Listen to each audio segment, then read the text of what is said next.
আরেকটা ওষুধ নিয়ে আসছি। এটার নাম কি? এটার নাম হচ্ছে স্পাইনোসা। স্পাইনোসাটা কি কাজ করে? স্পাইনোটা হচ্ছে এক ধরনের অ্যান্টি ফাঙ্গালের মতন। তারপরে গুটি, গুটি ভাব, চুলকাচ্ছে, তারপরে দাঁত হয়ে যাচ্ছে, র‍্যাশ হচ্ছে, ঠিক আছে? একদম দাঁতের মতন চত্রাক একদম, ঠিক আছে? ওটার জন্য ইউজ করবেন, ঠিক আছে? কিন্তু বাংলাদেশে এখন এভেইলেবল স্ক্যাবিনাটা একটু বেশি হচ্ছে, ঠিক আছে? স্পাইনোসা একটু বেশি, স্ক্যাবিসটা বেশি হচ্ছে। লং টাইম দাঁতের মতন গুটি, গুটি চুলকানি, তারপরে ওষুধ খাচ্ছি, ডাক্তার দেখাইছি কিন্তু কাজ হচ্ছে না। কি করা যাবে? তখন ডাক্তাররা এগুলো সাজেস্ট করে। স্ক্যাবিস স্প্যানোটা কি কাজ স্প্যানোসা কি কাজ করে? স্প্যানোসা হচ্ছে এক ধরনের ফাঙ্গালের মতন এখন, ঠিক আছে? এটা ফাঙ্গালের মতো দেখতে কিন্তু এটা মূলত কিন্তু ফাঙ্গাল না। এটা কিন্তু ফাঙ্গাল না। এটা ফাঙ্গালের মতন চত্রানো। এই জায়গায় একটা, এই জায়গায় একটা, ওই জায়গায় একটা, ওই জায়গায় একটা। তখন এটা আপনার লোশনটা দৈনিক ২ থেকে ৩ বার দৈনিক, দৈনিক বলতে কি? আজকে দিবেন আবার আগামী সপ্তাহে এভাবে ইউজ করবেন। এভাবে ৩ দিন ৩ সপ্তাহ ইউজ করবেন। আপনার এটার সাথে আপনি ট্যাবলেটটা খাবেন। এটার সাথে কোন ট্যাবলেট খাবেন?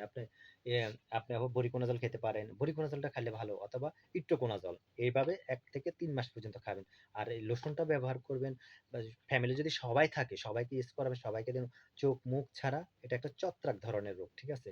এটা এখন অল বাংলাদেশে ছড়াইয়া গেছে এটা, ঠিক আছে? এটা আমরা বলি এটা কি? সবাই বলে ভাই এটা দাঁত, এটা সেটা, তারপর কি একজিমা নাকি? এটা একজিমও না। এটা এক ধরনের একটা রোগ। এটা ছড়াইয়া গেছে অল বাংলাদেশে। শুধু বাংলাদেশে না, অল বিশ্বে এক ধরনের একটা চুলকানি হচ্ছে এই জিনিসটা, ঠিক আছে? আর এটার সাথে আপনি অ্যান্টিহিস্টামিন খেতে পারেন। আর ইট্রোকোনাজলটা সবচেয়ে ভালো। ইট্রোকোনাজল ২০০ এমজি সকালে একটা রাত্রে একটা, এভাবে ১ থেকে ২ মাস অথবা ৩ মাস খাবেন, ঠিক আছে?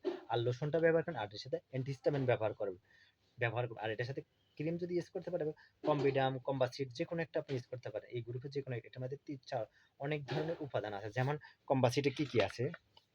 কম্বাসিড আছে কটনিবাজল, প্রোপিটিড, বিপি এবং অপ্লাসিন এবং ইউএসপি এবং অর্নিটাজল এবং ইউআইনজি এবং টার্বিনাফিন, হাইড্রোক্লোরাইড। এটার মধ্যে অনেক উপাদান আছে। এই ক্রিমটা ব্যবহার করবেন আর লোশনটা সপ্তাহ ৩ সপ্তাহ ৩ বার ব্যবহার করবেন, ঠিক আছে? লোশনটা, ঠিক আছে?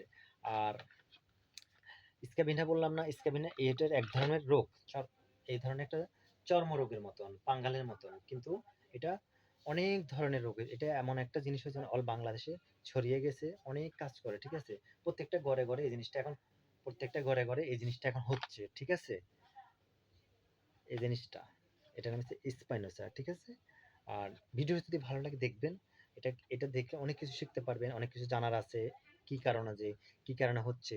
আর ফ্যামিলির সবাই যদি হয়, প্রত্যেকটা কাপড়-চোপড় সবগুলা আপনি একদম ভালোভাবে ধুয়ে ফেলবেন স্যাভলন দিয়া। বিছানার চাদর, বেডশিট-টেডশিট সবকিছু ধুয়ে ফেলবেন। এটা একটা ভাইরাস রোগ। ঠিক আছে? এজন্য বাংলাদেশে ফার্স্ট টাইম বাংলাদেশে এটা বের করছে স্পাইনোসা, অপশনাল ফার্মাসিউটিক্যাল। ঠিক আছে? ওকে।